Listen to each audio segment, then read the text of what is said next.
Alright, Hades Omega here. So I've got a little, I'm doing a gear review today. My adventure riding gear. So, but first, I'm gonna do an unboxing. So here we have this is the Revzilla, it's a Revzilla box from Revzilla, and I've already opened it, but I haven't taken out the contents yet. So let's go see what's inside. So there we go. We got the Revzilla sticker here, and looks like a jacket. Yes, nice. So there it is. Oh, it is an Olympia jacket. All right.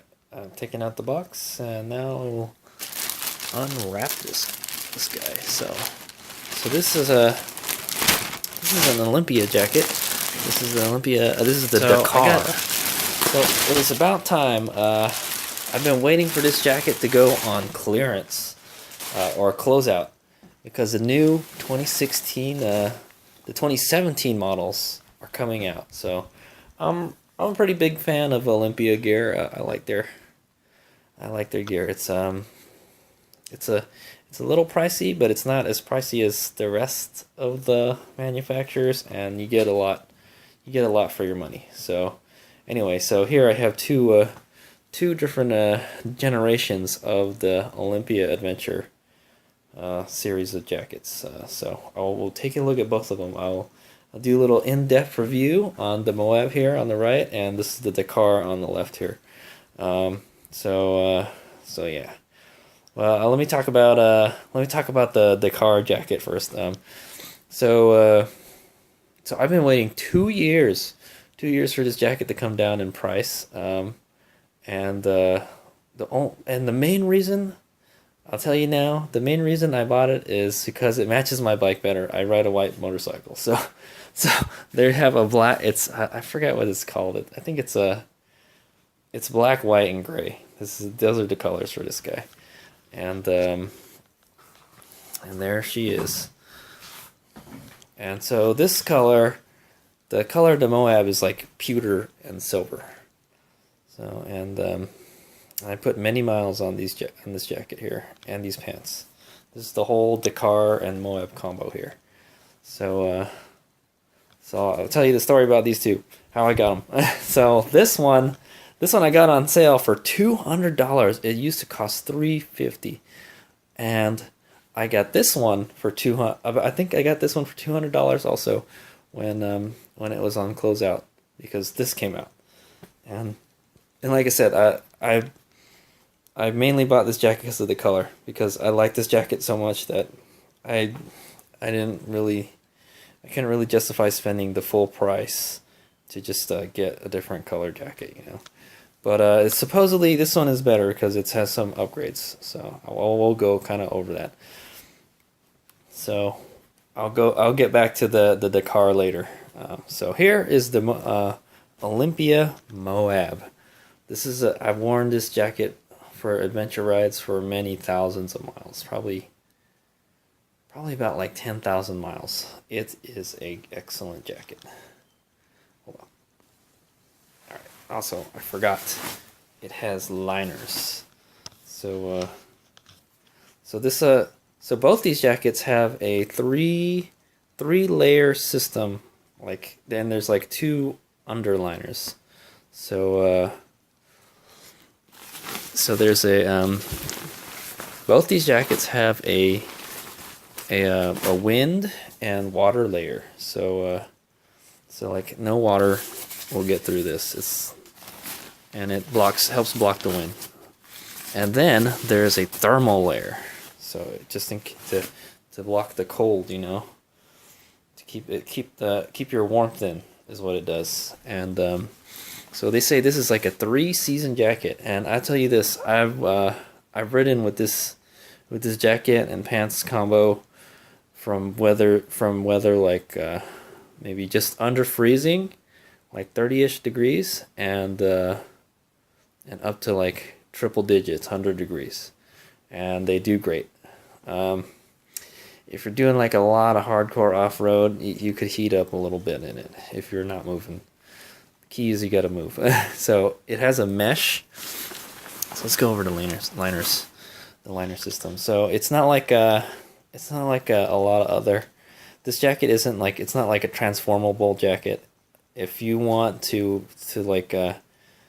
go through the different layers, you gotta stop and take off the jacket. It's not transformable. There's no like flaps and stuff to open and stuff. But that's no big deal. It's no big deal to me because I like to take my time. So in the most basic configuration is just the shell, the jacket itself, and it's a mesh jacket. It's got mesh everywhere. It has like a nice cool liner.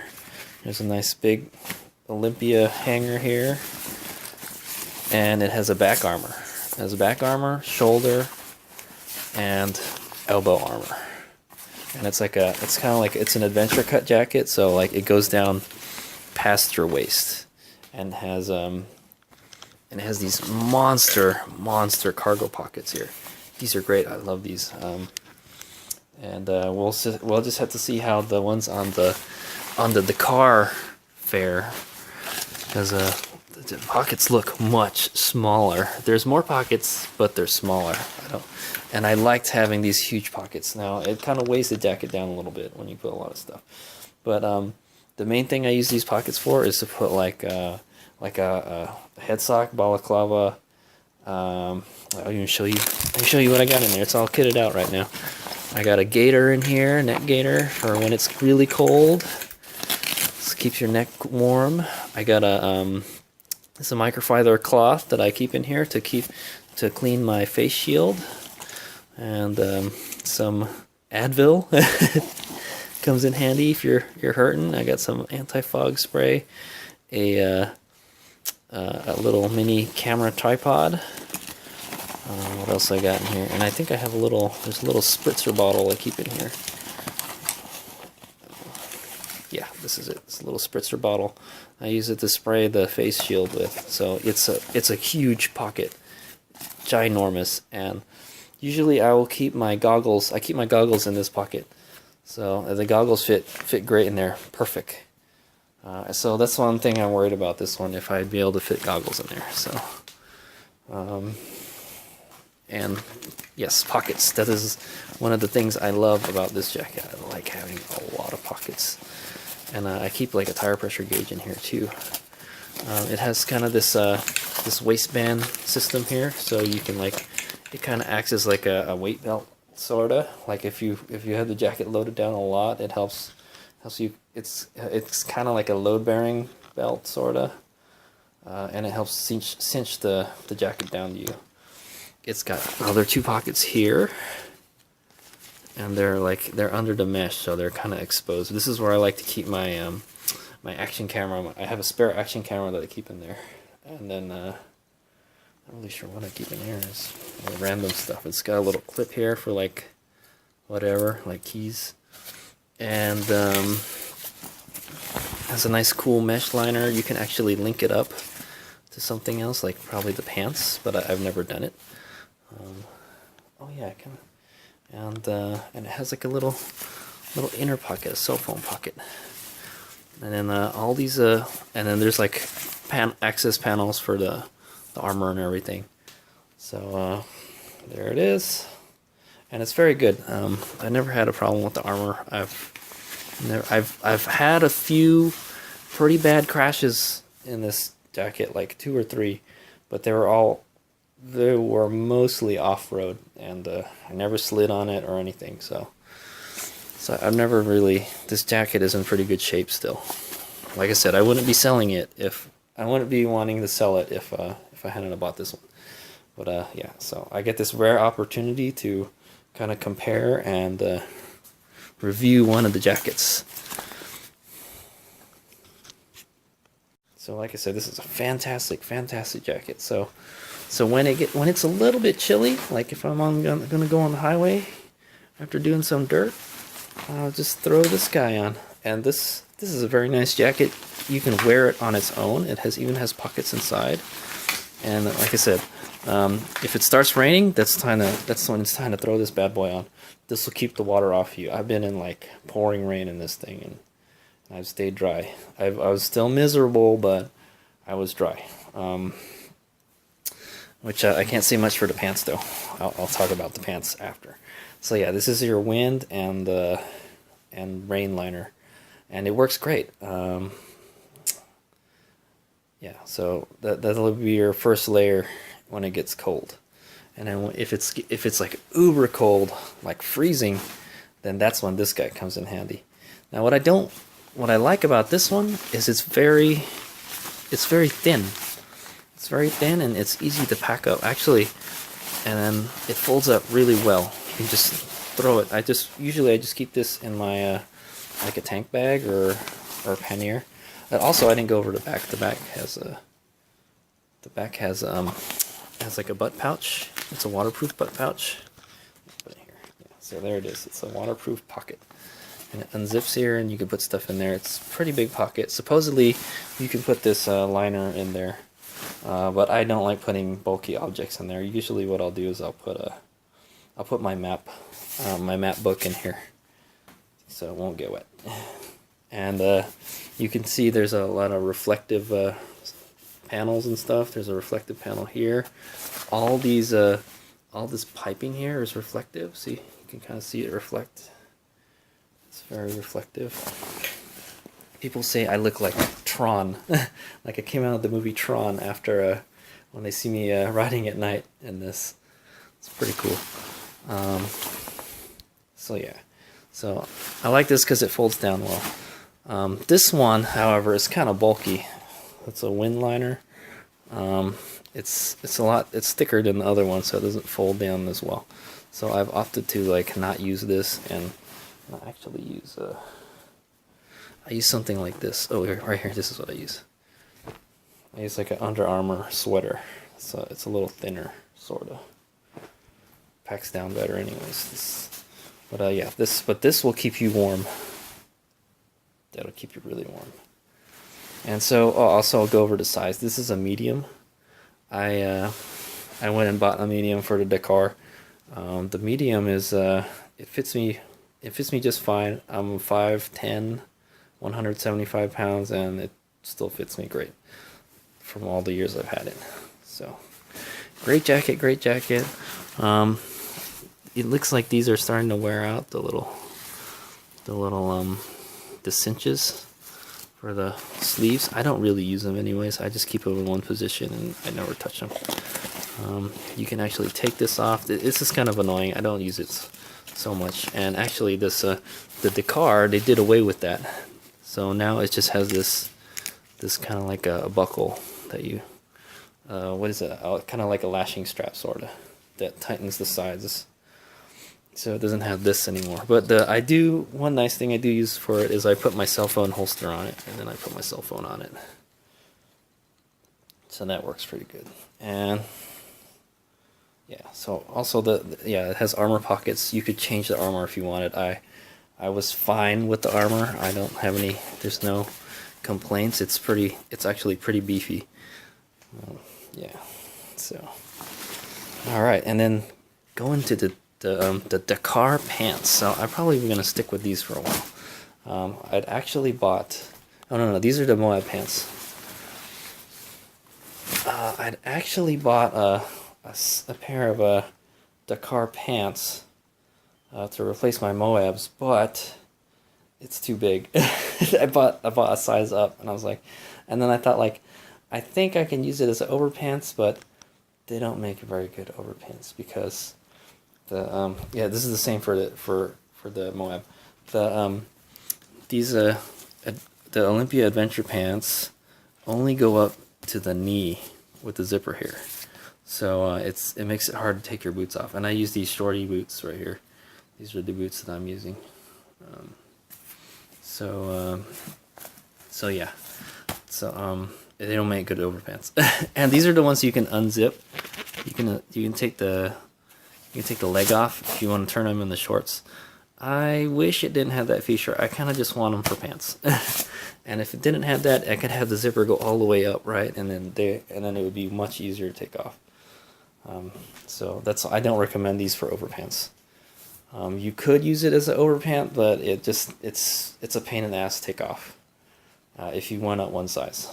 So here is the Moab. So this is what I like about the Moab. It's mesh, and it flows a lot. It keeps your nether regions cool. And I really don't have a problem with it. Like I said, I've ridden in various temperatures, and it's fine. The only drawback to the Moab and the Dakar pants are that they're not they're not waterproof, is what they are. It's all mesh, and there's no different liners. There's no liners like the jackets. There's no water liner. So what I'm forced to do, it'll hold up to some rain. If it's coming down a little bit, it's fine. But if it really starts to pour, you're gonna want to put some rain pants on. That's what you want. So I have some Frog Tog rain pants that I throw over this when it gets really wet outside, and that works. It just feels really bulky. Yeah, so it has a knee armor, and it's adjustable. You can move it up and down. The knee armor is okay. The armor, so I've been having this problem where I hit my shin because I'm wearing shorty boots.